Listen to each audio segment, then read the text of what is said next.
Hello, everyone. We are getting started with our webinar. Thank you so much for joining us. I see that people are starting to flock in the room, so thank you so much for hopping on today. I'm going to give everyone just a few minutes to hop in, and we will get started very shortly.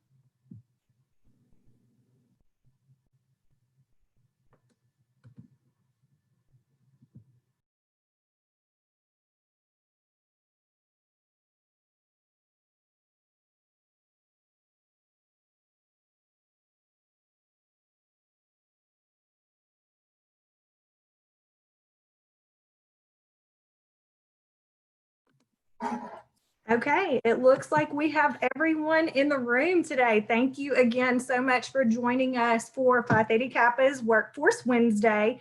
We could not be more excited to host an opportunity like this. This is such an incredible and special treat for you as our members, and we hope that you're just as excited about this as we are.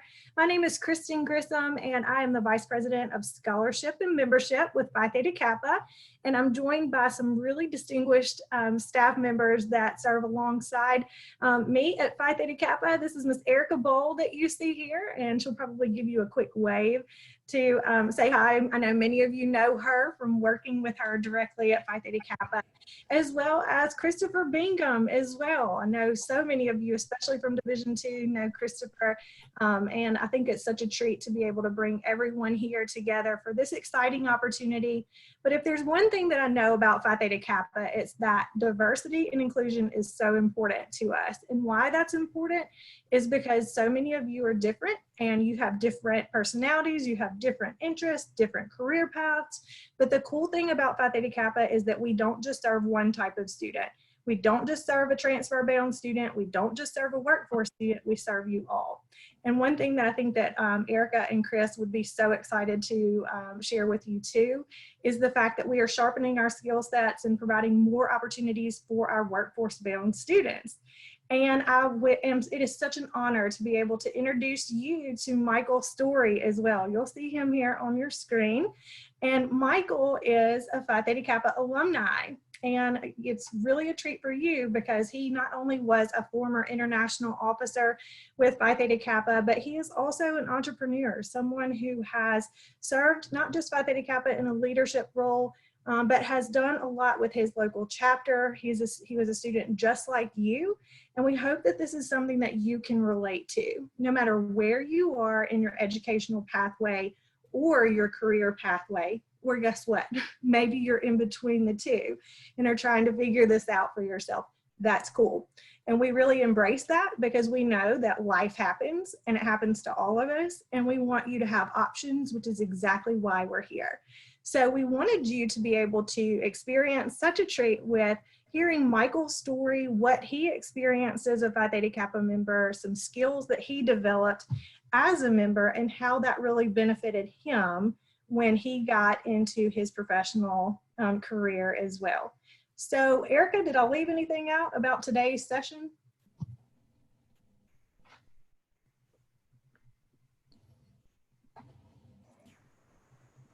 I'm sorry, I was muted. I'm sorry. No, that was perfect. Welcome that was to Zoom, perfect. Right? Yes, that was perfect. Good. Okay. So we want this to be something that is really exciting for you, something that you can ask questions, something that you can gain a lot from too. So we are recording this webinar. So we'll be able to share this after the event. We have a chat box. So just a couple of quick housekeeping items. There is a chat that you can use here. If you have questions and you want to ask that, Christopher is going to be on hand to help us address those questions and anything that you have. But to get us started, Michael, go ahead. Will you tell us a little bit about yourself and about your company, Beckett Solutions? Sure, absolutely. Well, thank you, first of all, for inviting me here today. It's really an honor to be able to speak to some of the members out there. So my name is Mike Storey. I started Beckett Solutions, which is my company with a partner, about 6 years ago. Prior to that, I worked in hospitality. I worked at a private country club. My education, pretty straightforward. A couple of associate's degrees. I went to community college, obviously. I'm a former international officer. I got my bachelor's degree in political science and psychology. Then I started working, and then after, while I was working at that country club, I ended up getting an MBA from Webster University. So Roosevelt was my bachelor's, and then Webster was my MBA. And then at the club is where I met my business partner, and he and I had both similar values and interests in starting our own business. So we looked at various ideas and thought that this new technology, 3D printing would be a good opportunity. So our company, we have offices across the U.S., but we help organizations with their design, prototyping, and production challenges through the use of additive manufacturing technology, commonly known as 3D printers. So we will help a company understand where they can benefit from using 3D printing, whether that's internally or if they're outsourcing that, what kind of cost savings, time to market savings, how their employees can benefit. Then we help identify the right technologies and materials and help them implement that. So we work a lot in various industries, mostly in manufacturing, but we do a lot with education as well. We sell to high schools and universities, colleges, community colleges. We have a number of community colleges who are clients of ours. So we're not exclusive just in business. We do a lot in education. And we are fortunate today. We are back at work this week, which is lovely. If you take a look behind me, we actually have some of the 3D printers that we work with. I've got one going today, so we can get a little bit of a behind the scenes. But this is some of the technology that we offer. It's cutting edge. It's new. It's very much materials driven, and we're finding changes every day. And so it's an exciting industry. That's great, Michael. Is it possible to tell us about your Phi Theta Kappa experience? How did you join? What prompted you to join? And anything that you may have learned from being a Phi Theta Kappa member? Absolutely, Erica. Phi Theta Kappa holds a place near and dear to my heart. I've been involved for a long time. I was right out of high school, went to Elgin Community College in Elgin, Illinois. And my brother was the fellowship officer at that chapter at the time. And I really didn't have an interest in joining Phi Theta Kappa, or at least not becoming an active member. And he encouraged me to come to a fellowship event that he had put together. And I just fell in love with the idea of it. And as I kind of understood more about what was offered to me in terms of resources available, scholarships available, but also the ability to network with peers and colleagues, the ability to fellowship, it really has become a very much a social aspect for me as well. And so I kind of wanted to increase my my involvement and also become a little bit more of a leader. So ran for position there and decided that I would continue the leadership experience and run for, and was fortunate enough to be elected to an international officer. And I spent a year as the international vice president for Division III. I met a lot of great people in from everyone from students to college administration. Everyone's everybody is very deeply involved with Phi Theta Kappa, very passionate about it. And so it was a very fortunate year for me to be able to expand my my personal skills, my leadership skills.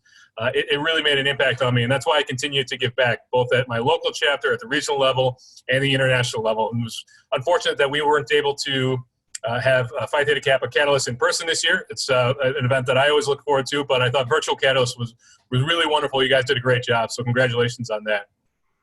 Thank you. That was a lot of fun, and certainly something that was unique to us, but I think that that's the joy that this pandemic has brought to us. We're choosing to look on the optimistic side because I truly believe that, yes, it's been very challenging. Let's call a spade a spade. It is what it is.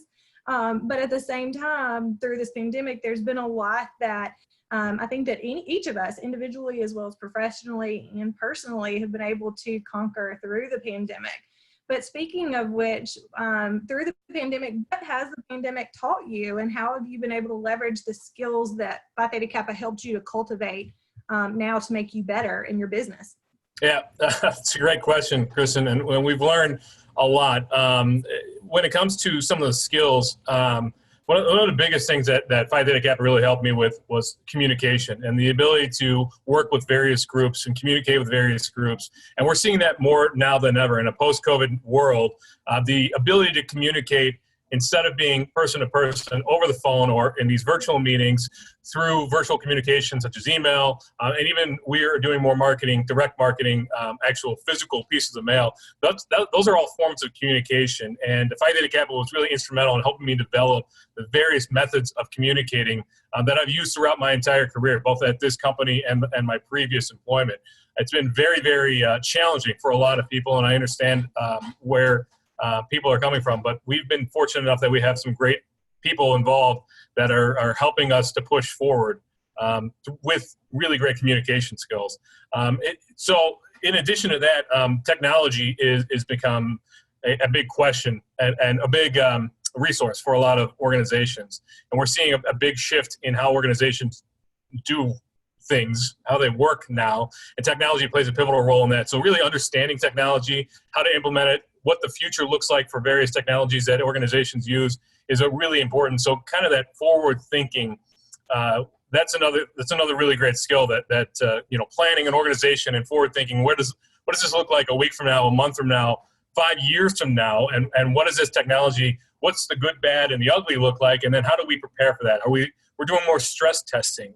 And by that I mean, what if something goes wrong? How do we adjust? And what does that mean for what our plans look like? If our plan gets derailed, let's understand that now instead of coming up against that a month from now or a year from now. So these are all things that kind of play into when business gets disrupted, as in the case with this COVID-19 pandemic. How do businesses survive and even thrive by utilizing the resources that are available? Absolutely. That's great. Yeah, agree. One thing we were laughing about the same thing. We have to at Phi Theta Kappa, same thing, be able to quickly toggle what works today doesn't necessarily work tomorrow. Right. Michael, you brought up a great point that the reason that you guys have been able to survive during the pandemic is because of planning, preparation. What would you tell our members being college student as far as planning and preparing for the future? What tips do you have for them? So I think about that always. If I could go back in time and tell 20-year-old Mike, what do you need to know, right? Because when I was 20 years old, I thought I knew it all. I thought I had the world in my hands, and that I would never change. I'd be the same person. And it's really kind of introspective to think about how much we change over the course of however many years. In this case, the biggest thing that college students can really do right now is develop your professional network. It really makes a difference. This world is very much driven by two things. Number one is your talent and the ability and the resources that you bring to an organization, meaning the value that you bring. And number two, the people that you know. I've gotten quite a bit accomplished in my professional career just through my professional and personal network. So I would say leverage everyone that you know to meet people, find out people in your industry who are doing well, and ask if you can take them to lunch. Ask if you can meet them for coffee, pick their brain. Maybe you can find a mentor that way who can then introduce you to other people. It's very, very important for you to branch out and to go beyond your circle, whether that's your friends, your family. In the case of members, our Phi Theta Kappa, look at other groups, other organizations on campus and network with those individuals and learn about what they're trying to accomplish and how can you work with them. And then professionally, again, if you've identified your career, I think you really look at who's successful in the field you want to be in and talk to that person. And you'll find more often than not, they're very, very amenable to talking with you. That's great. That is excellent advice. Finding a mentor and reaching out to them using those communication skills, just as you said, that you picked up from Phi Theta Kappa is a wonderful way for our members to start planning for the future. On another note, we noticed during the pandemic that toilet paper was very scarce. Along with toilet paper, it was personal protective equipment or PPEs. Do you know why that was so scarce and hard to come by? And do you have any advice or any perspective on how we could prevent that from happening in the near future? Absolutely. We've done a lot of looking into this, and it comes down to two things: a distributed manufacturing platform and supply chain disruptions. And we've never seen in modern times a crisis like this COVID-19 pandemic. And we live in a completely globalized world, meaning that that resources are spread amongst the globe, that we've got more countries and individuals participating in various industries. And when it comes to manufacturing, a lot of what used to be done locally and even nationally has been shipped to other locations, specifically in the Far East and in the South. And what that means is when we have supply chain disruptions, when there's a demand increase for stuff like personal protective equipment, we're seeing now a little bit of a disruption in some of the food industry. You run into issues of actually getting that equipment to the people who need it, because it takes a while for stuff to get from the manufacturing floor to its actual location, but also because we're not really preparing or producing as much as we used to. So it takes a while for a manufacturing facility who is making, say, textiles to change over their facility to make personal protective equipment. And I'm glad you brought that up, Erica, because here at Beckett Solutions, we've kind of identified a need, and we're fortunate to work in an industry that's very forward-thinking. The need for personal protection equipment is very, very important for our frontline workers, mostly in the hospitals and firefighters and paramedics and people who are dealing and who could be exposed to COVID-19 on a daily basis. And so 3D printing comes in. 3D printing is a rapid way to produce parts that doesn't rely on a globalized manufacturing capacity. You can actually 3D print equipment and supplies on demand. And so here at Beckett, we switched over the majority of our manufacturing from producing parts for other users to actually producing personal protective equipment. So we're making N95 masks, and we're making face shield visors and other components for area hospitals and for other medical facilities that are in dire need. So with 3D printing is a unique technology in that it's a rapid iteration. You can go from design, for example, this design did not exist 2 months ago. You can go from design to producing in a matter of hours or days, as opposed to if you were to produce something in a traditional manufacturing sense, it could take weeks or months. So as we look at the future of what this means, I think we're going to see more local manufacturing, more manufacturing hubs that are going to serve area needs, that will be able to rapidly produce products on demand. And that, whether that's from a crisis perspective or just from a market perspective, it'll be interesting to see this evolve and grow, as I think it will. And that means there's going to be opportunities for those who are want to get in the field in terms of design and prototyping, and those types of skills are going to be in high demand here in the United States in the near future. So, Michael, you have been telling us a lot about what you're able to do with 3D printing, and not just in terms of PPE, that's, of course, very in demand and certainly a life-saving resource for so many across the globe right now, but you're also doing some really cool things, not just from that industry. You're also doing some things when it comes to medicine and helping doctors, as well as medicines, food, some space research. Would you like to tell us about any of that? Sure, I'd love to. Working with hospitals is one of the things that we really enjoy. Because it actually makes, I mean, yes, working in manufacturing, we make a difference. But when it comes to some of the stuff that we're doing for hospitals in terms of providing equipment and supplies for them to produce things that are being used for patients, that's really rewarding. And so, for example, we have a hospital here in Illinois that has a 3D printer. They're used for making pre-surgical models. And what that means is it's a children's hospital, so they'll take a scan, like a CAT scan or MRI data, they'll turn that into a 3D file, and then actually 3D print the part that needs surgery, and the surgeon can then use that part, that's the actual physical dimensions, a 3D model, and plan the surgery and do the measuring and do everything they would do in the surgery room prior to. So they're reducing the time in the surgery room, which reduces the risk of infection and complications and so on.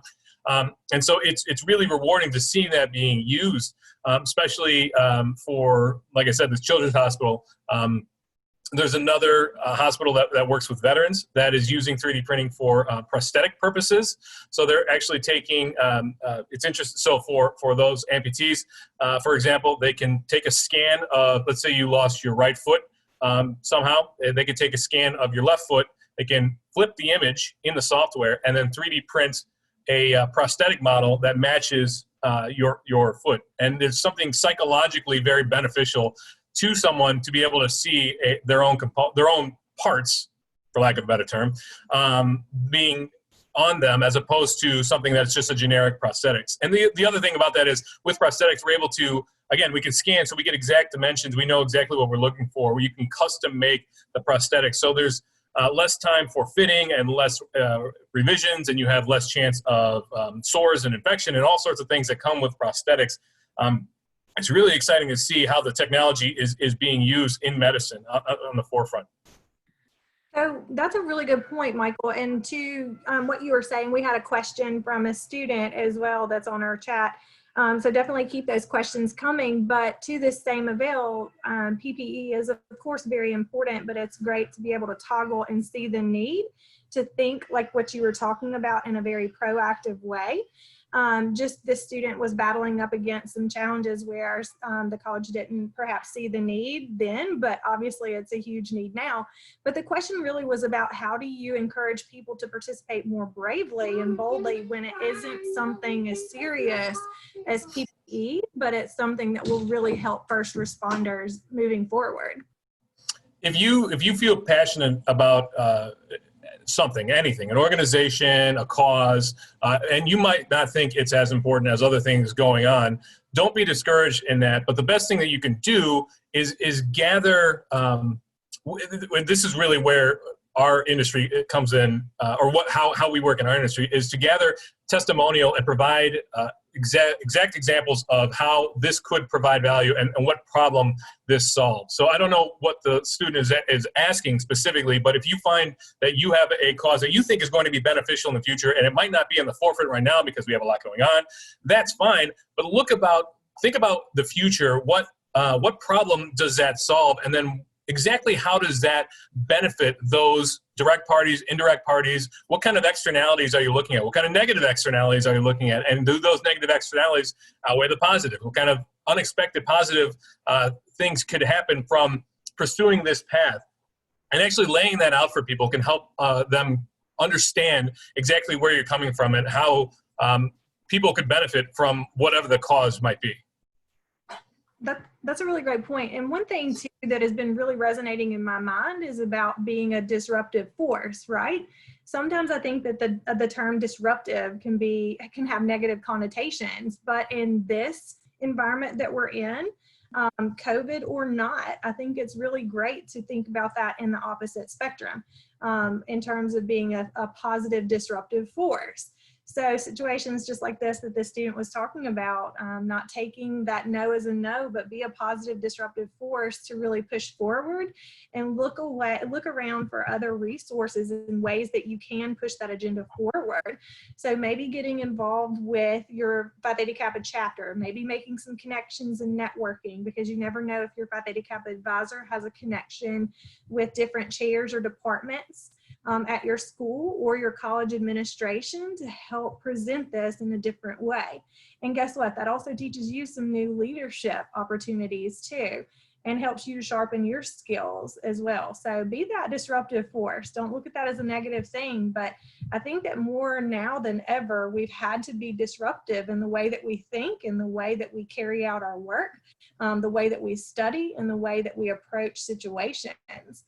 Because what works today doesn't necessarily work tomorrow, and you have to be able to toggle on demand, which is also really interesting to me. And this is something that has been a topic that, Mike, I know you have been really proactive about, is social responsibility. So tell us about your company and your personal drive for really making sure that you achieve that and being very socially responsible.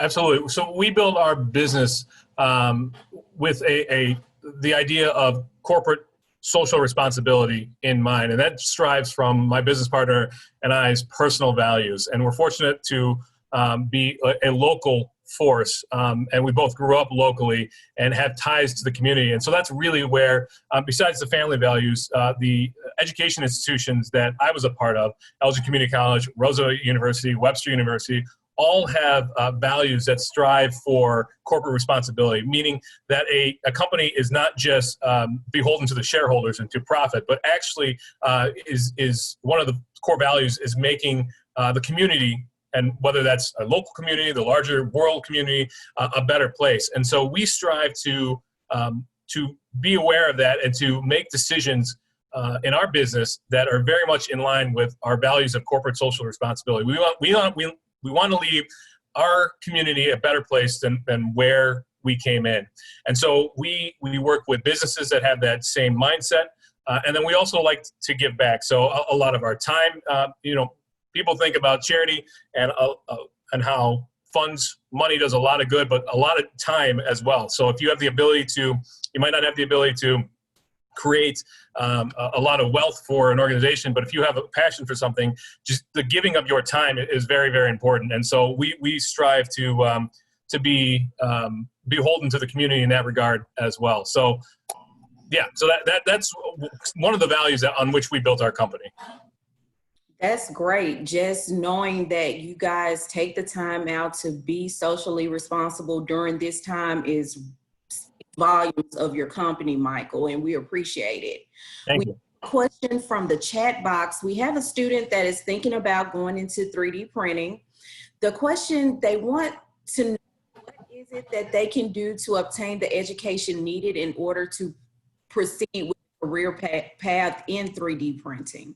Sure. And so this advice is going to apply for really any technology right now, but specifically for 3D printing. Look at which departments in your college, or look at what community organizations exist that are already using the technology, and then make relationships with them and really dive in and understand the technology. I had mentioned this to Kristen previously, but you'd be hard-pressed to walk into a manufacturing facility and not see some form of 3D printing.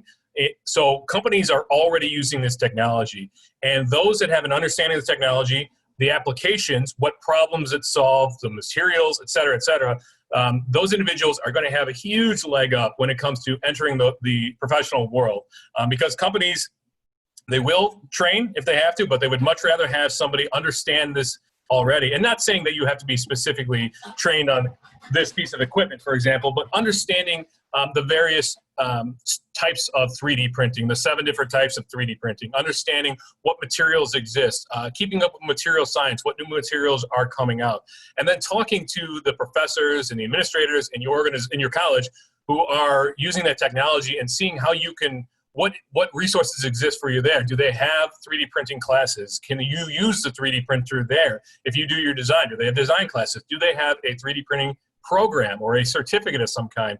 If you can bolster your resume with this technology, and again, this applies to various technologies, I would encourage, if somebody wants to get into 2D CAD, it's the same thing. Those resources exist on your campus. If you want to get into architecture, those resources exist on campus. If you want to get into coding, I would encourage, I've been telling my brother that he needs to get my nephew, who's 11 years old, get him into code. He likes it. Get him into a coding camp. Get him doing it now, so that when you hit the professional world, you already have that experience and that knowledge going in, and you make yourself that much more valuable to employers.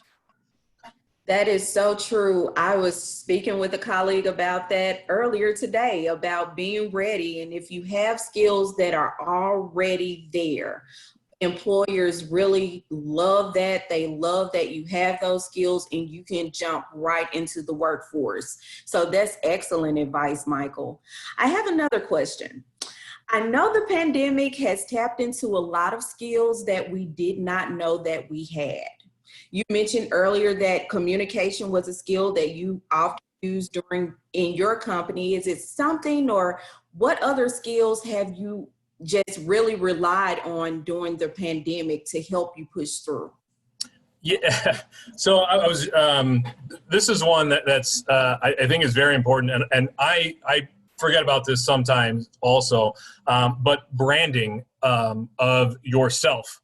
So we do branding and marketing here at Beckett Solutions. We want our customers to think of us as the one of the leaders in 3D printing technology. But personal branding and how that applies to wherever you work is very, very important, now more so than ever. We have more of a digital online presence, and since we're not meeting in person, and that might change as this COVID-19 situation alleviates, but the ability to sell yourself, the ability to brand yourself, you need to think about the person that you want to portray, and then how do you communicate that to the world? If that's on social media, how do you portray yourself on social media? Does what you say on social media, does that align with your personal and professional values?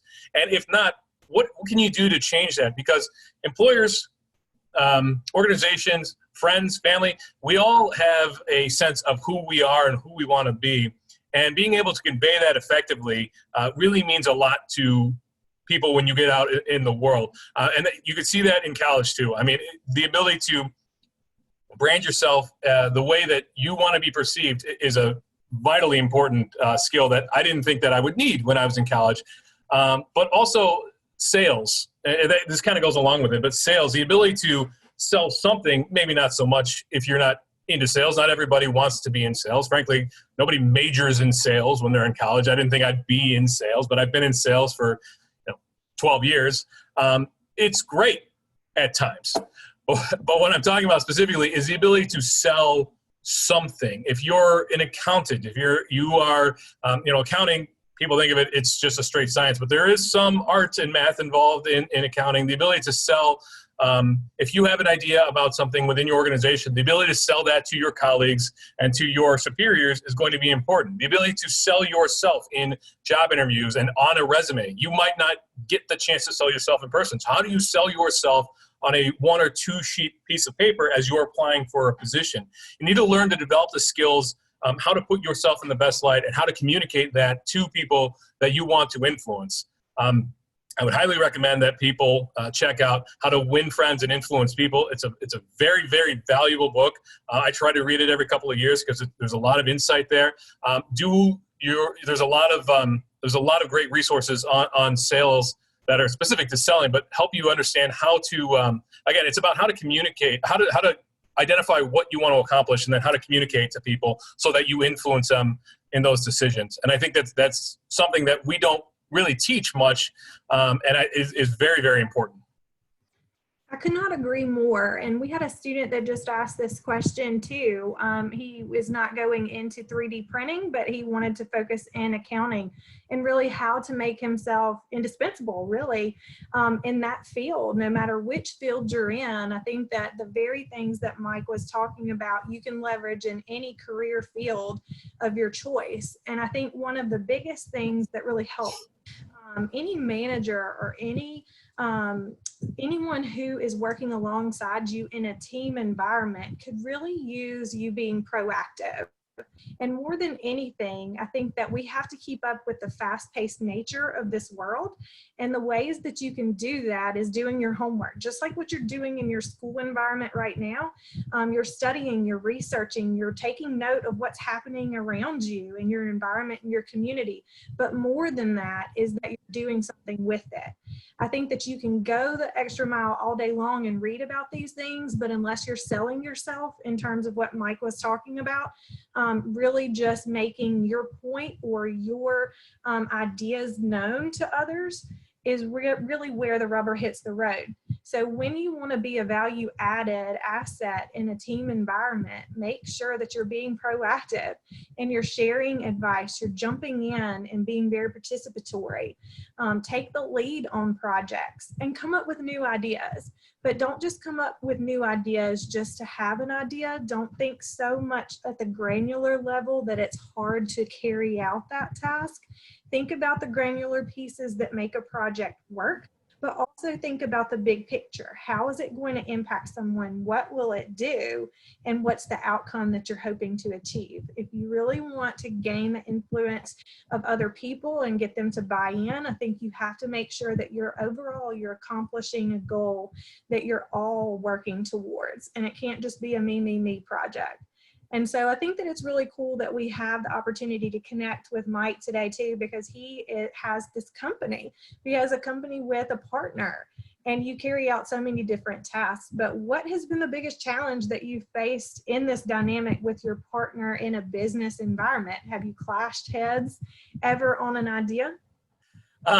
We have. We are fortunate in that we get along really well. We're really good friends outside of the office. But there have been a few butting heads, and it can strain a relationship, especially when you're working with people that you care about and you're close with.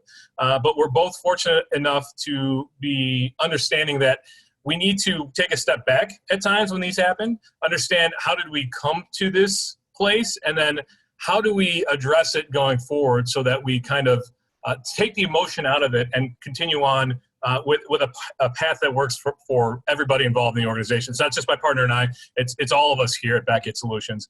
And so it's difficult. I mean, people say it's not business or it's not personal, it's business. And that's just not true. All business is personal.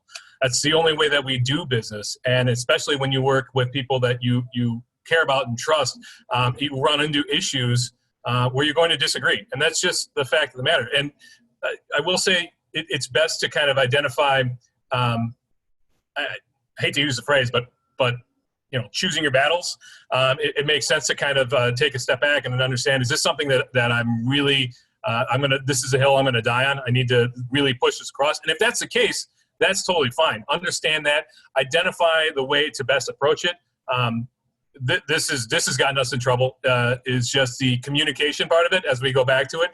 The difference between digital communication and in-person or over the phone communication, there is a big difference when you're talking about email and text versus on the phone and in person, because you cannot understand inflection and tone and body language and all sorts of things. It's something that you think that might be a joke on an email turns into something that somebody takes personally.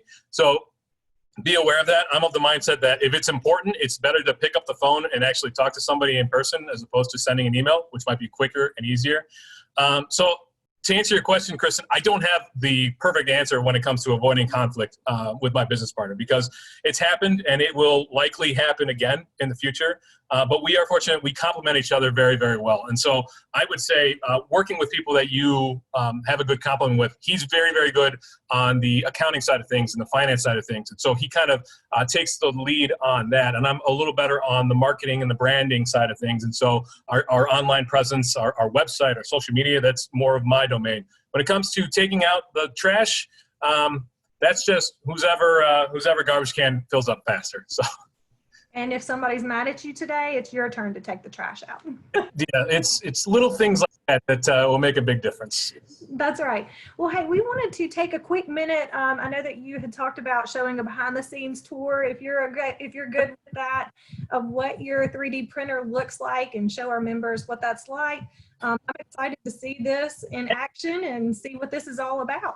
So I did want to point this out again. I kind of showed it earlier, but this is a N95 3D model mask that we printed that is actually going to be in use starting June 1st here in Illinois.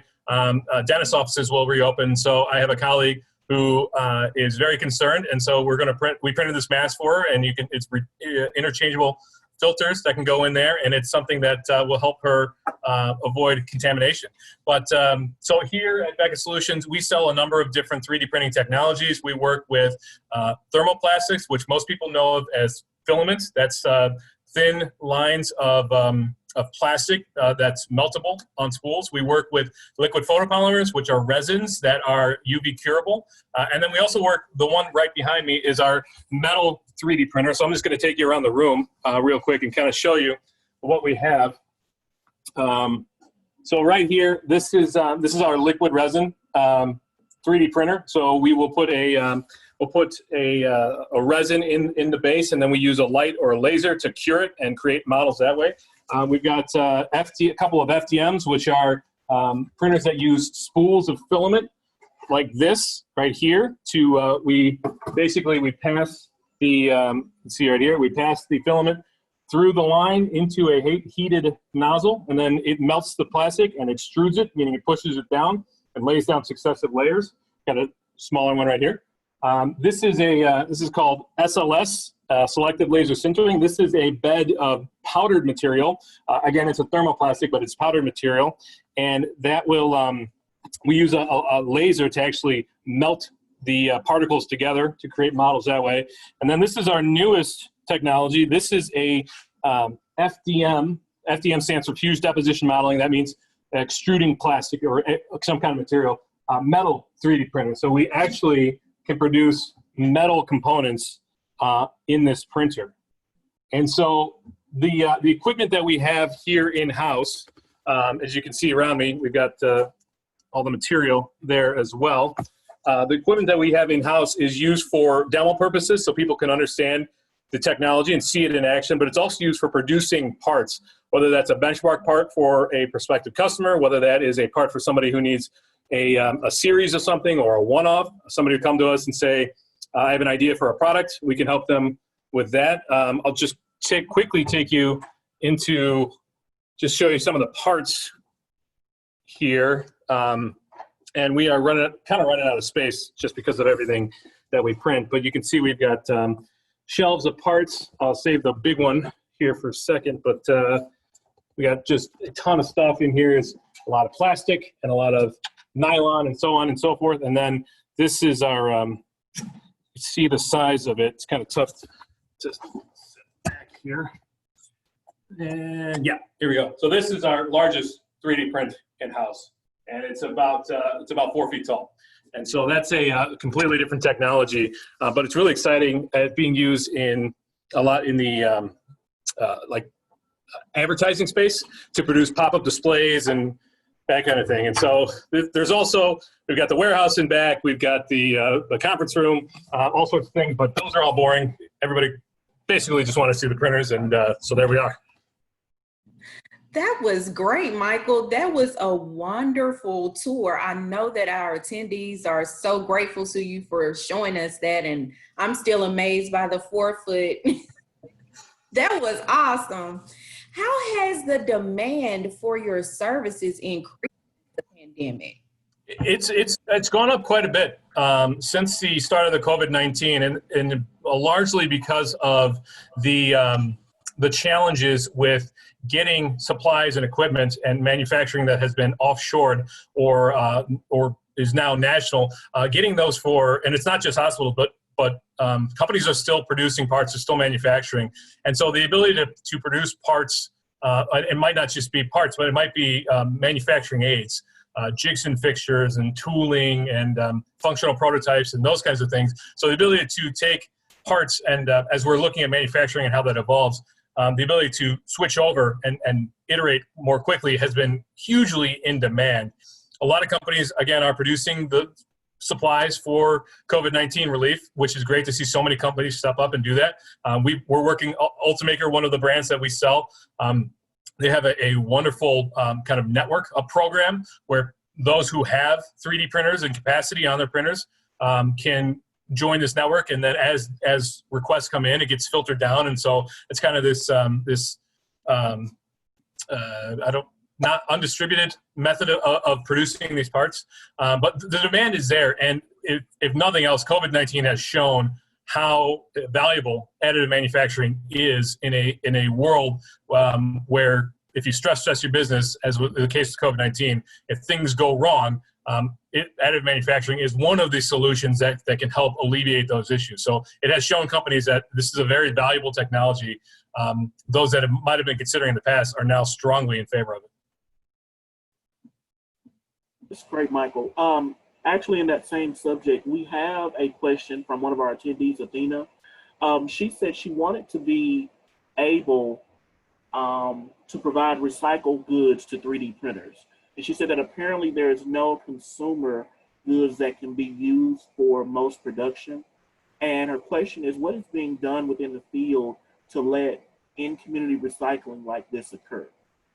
It's not, I would agree with the student that there are not the resources there available. And it is it's a need right now, and it's going to be much more in demand as we evolve over the next 5 to 10 years.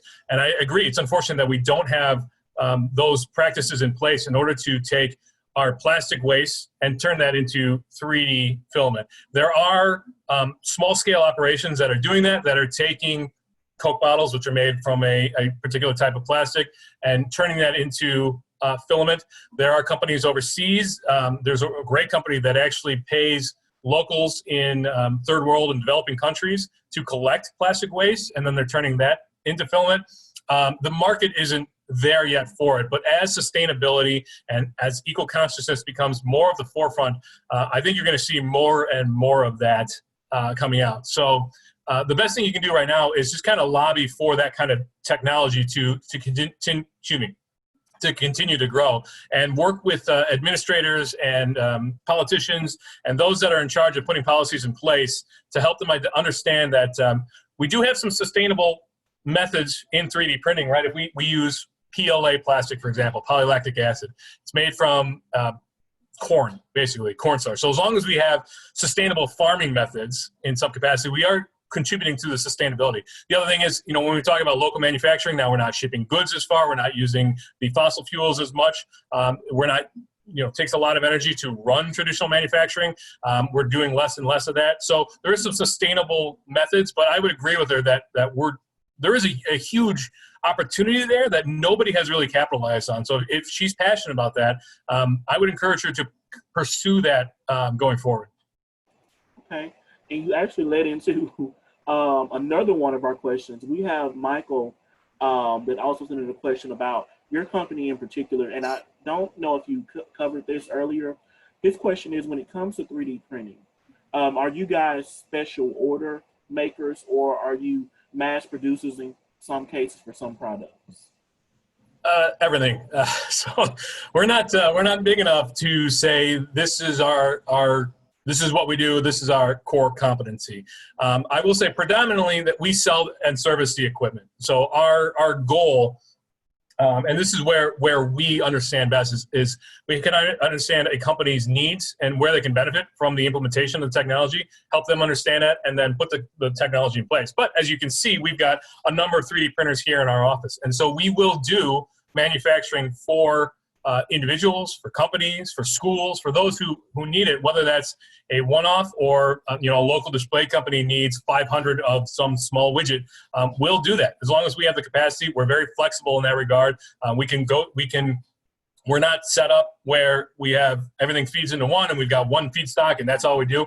We are fortunate and we're small and nimble and we're able to kind of adjust on the fly. So if somebody has an idea for something, we can kind of walk them through some of the ideas and some of the materials that are available and some of the pitfalls and challenges when it comes to 3D printing, because 3D printing isn't a perfect solution. It's not going to replace injection molding, for example, in the near future. There's too many shortfalls, but there are opportunities that exist in virtually every stage of the iteration process, design process, the product manufacturing process, where 3D printing can help. Right, and it sounds like, going back to your conversation earlier about just the general practices that you should, just take as a professional, it sounds like you have incorporated that into your actual company, like being able to move from one, version or maybe one product to another one. You guys haven't put yourselves in a box. Could you say that that's one of the ideals, one of the things that maybe being in PTK has instilled in you, to just be diversified no matter what field, just as a general skill? Absolutely. Phi Theta Kappa really helped.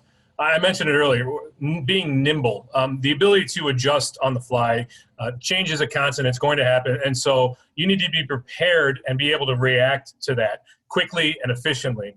And so Phi Theta Kappa really helped me, because when we did our projects and when I was an officer in the chapter and an international officer, you work with various groups.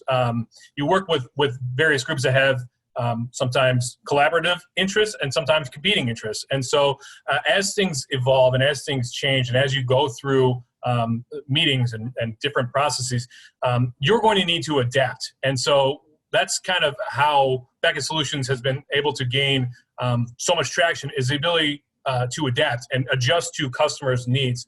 3D printing is changing rapidly, and so we are trying to keep up with that.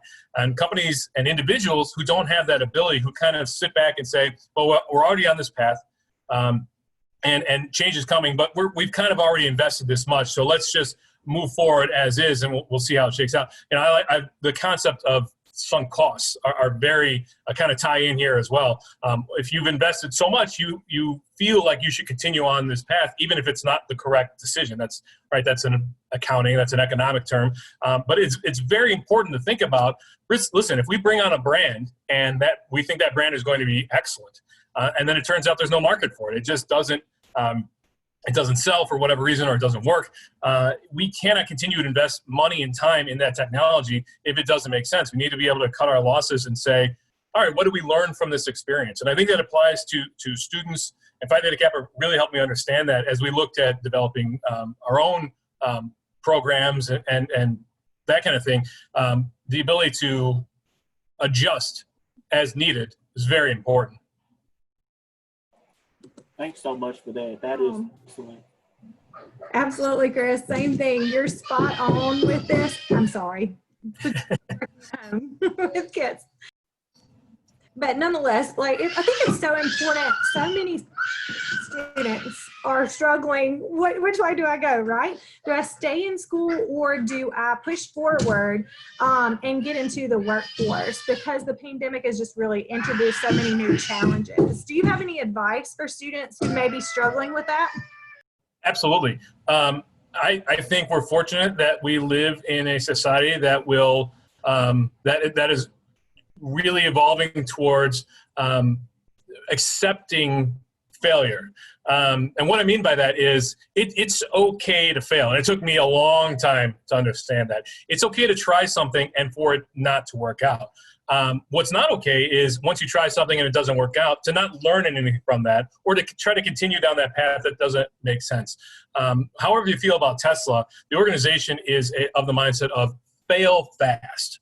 Get to the point, get to the idea that the conclusion of this idea and whether it works or not. And then if it doesn't, understand what happened, what led up to this, and how we can adjust going forward. And so for individuals, I would say if you don't feel that college is for you, I wouldn't push somebody to continue their education if they're not comfortable with that. On the flip side, if you don't feel ready to enter the workforce, make sure that you have your ducks in a row and are able to support yourself, but continue your education until you find what really makes sense for you. So really, it's up to the individual. Don't let other people push you into a certain path. Just kind of feel out and understand what's going to work for you. And again, we're fortunate that failing, I hate the term failing, but failing is more acceptable now. If you enter the workforce early and it doesn't work out for whatever reason, you now have the ability, especially with community colleges, of whom I'm a huge advocate, of going back and trying something else, or continue your education in a different capacity, getting into a trade, earning a certificate, professional development, those sorts of things. They exist for you. So there are a ton of available paths for you. You don't have to be locked into one role. I have to do this because my parents did this, and so on and so forth. Try different things and do what works best for you.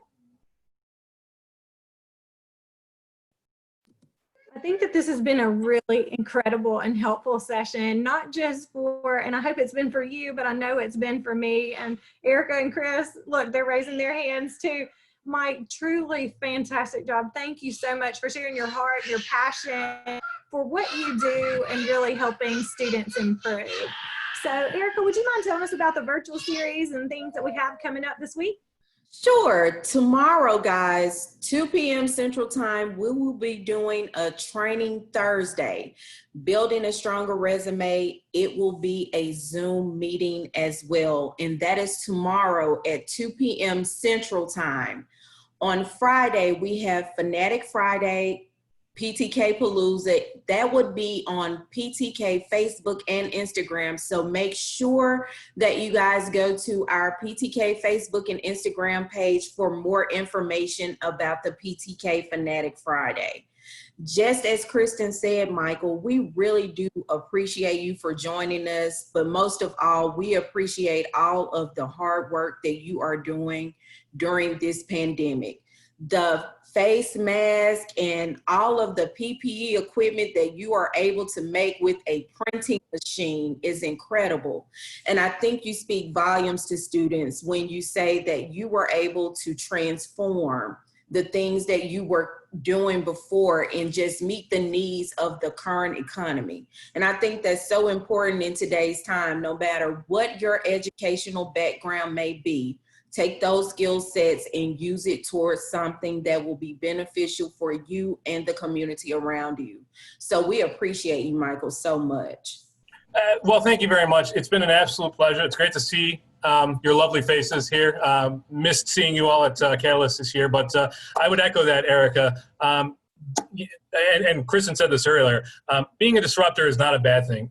So go out and find something that you're passionate about and really make a difference in that. And that doesn't have to be, nobody sets out to say, I'm going to change the world, but just change your area around you, change your college, change your community, change your state. And you'll find that as things continue to develop, new things will happen and you'll feel really good about what you've accomplished. So again, I think that disruption is a wonderful thing. And you've got so many opportunities and so many resources available to you. Phi Theta Kappa has a lot to offer in that regard. So talk with your chapter, talk with your advisor, talk with Phi Theta Kappa headquarters about what's available to you as you pursue your dreams. One last thing, guys, we have a Facebook Live event today, 1 hour from now, starting at 4 p.m. Central Time. It is Employment Edge, Find the Right Career Path. We really encourage you guys to go to our PTK Facebook page. 1 hour, you have enough time to grab lunch and come back and join us for that Facebook Live for Employment Edge. 100%. And I think more than anything that we can say to you about the benefits of Phi Theta Kappa's membership is really that we are firm believers in constantly pouring into you. And this is exactly what these virtual series are about. And we have 2 more weeks of virtual series coming up with some other very exciting events. So stay tuned, stay engaged, and keep plugging in. Go be a disruptor and go get it. Thanks so much for joining us, y'all. Thank you. Nice. Thanks again, Mike.